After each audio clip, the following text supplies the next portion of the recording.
This week, Heyday challenged me to make a cake for their 7th birthday. Challenge accepted. My name is Lori and you are watching The Icing Artist. Thank you so much to Heyday for sponsoring this video. For the challenge, I decided to make a vegetable garden cake. Because you harvest all sorts of ingredients in the game, I thought we'd use some of those ingredients to make today's cake. We have milk, butter, vanilla, baking powder, salt, eggs, sugar, and oh, that is definitely not enough flour. Good thing I planted some wheat this morning.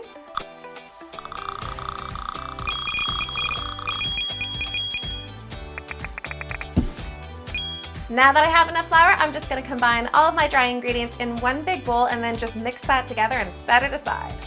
And then just added 1 egg in at a time. I'm not gonna go super in depth with the recipe because I know you guys wanna get to the good stuff. Heyday didn't just challenge me, they also challenged another YouTuber to make a cake for their 7th birthday. But our fate is in your hands. You guys have to vote for who you think baked it best. So pretty please click that link down below in my description box and vote for my cake to win. I would absolutely love to have it appear as a decoration in the game.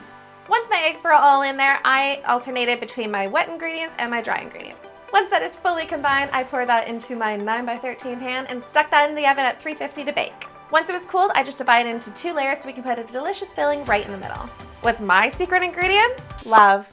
I put that into everything. Also jam. Everybody loves jam.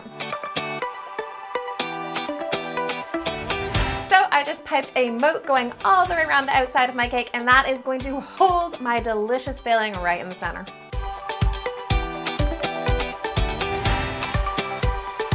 Coated that with my green buttercream, trying to keep my edges nice and square while locking in all of those crumbs. And then like usual, I just gave it a thicker coat of icing on the outside. Now this one is not going to be covered in fondant, but you don't really need it perfectly smooth either because the top is going to be covered with a whole bunch of yummy looking vegetables. If you have not subscribed to this channel, hit that subscribe button down below and ring that notification bell so you guys know when I put up new content.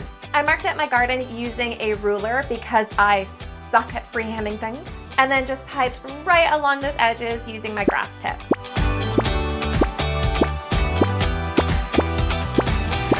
And then inside each little individual garden, I just added some chocolate cookie crumbs. Now I wanted to create a fence going all the way along the outside. So for the fence strapping, I just rolled out my fondant and then used a multi-pizza cutting tool to cut out the straps. Carefully line those up and glued those onto my cake just using some water.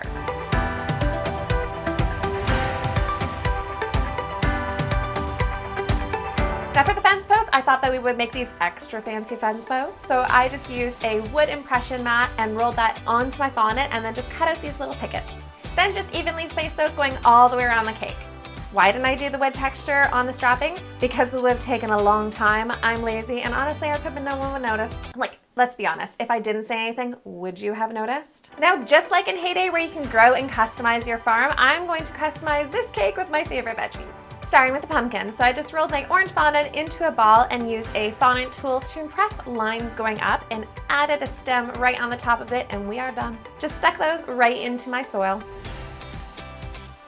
Next up, I'm gonna make a watermelon, which is kind of similar. I'm just rolling some green fondant into an oval, except with this one, I'm gonna use my green food coloring and just draw these kind of squiggly lines going across it.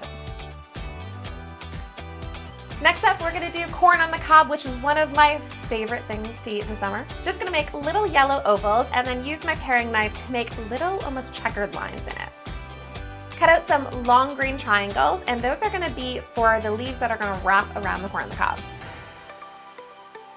And then just stuck it in my soil, and we're gonna pretend that this is how naturally corn grows. For some baby carrots, I just rolled out my orange fondant into these little baby cones and then used my knife to make these little lines on it. I then used my clay extruder to extrude some carrot greens.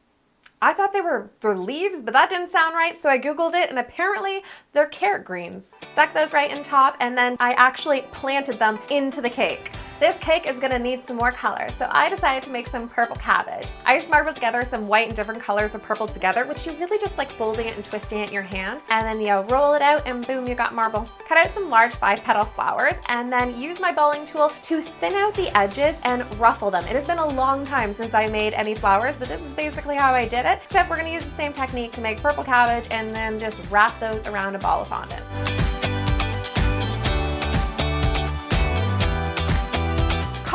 made in a very surprisingly similar way. I did the green part the exact same, except for the center, I used a round piping tip and a white ball of fondant and just kind of made all these lines all over it, and then just wrapped the green around it.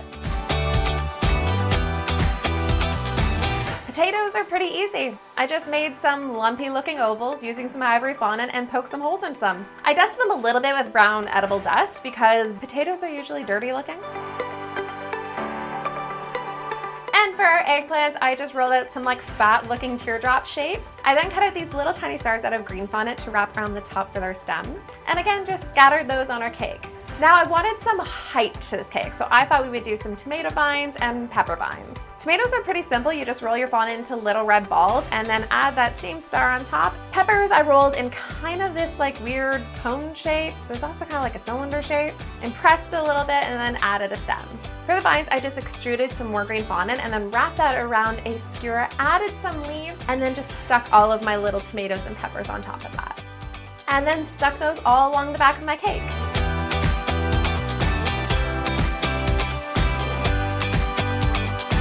I really wanted to make a basket for this cake, so I decided to cut out a circle and then a strip of fondant that I just made some lines into it, wrapped around the circle, and then added some like strapping going along the edges of it, and stuck a pile of all the different variety of veggies in it. And to dig out some of these veggies, I just made a shovel by dusting some gray fondant, silver, and adding a wooden handle on it. Personally, I think we killed this challenge, but Heyday also challenged another YouTuber to make a cake for their 7th birthday. I will leave a link down below for you guys to check out Heyday's community tab on their YouTube channel so you guys can vote for who baked it best. But you know, like, come on. I will also leave a link down below where you guys can download the game so you can create your own farm. A lot of people are playing Heyday. I had no idea my brother was on it until I like connected it with my Facebook and realized we both had farms. As always, thank you guys so much for watching. I really appreciate it. And don't forget to come back here again next week so we can make something else in a cake. Bye guys.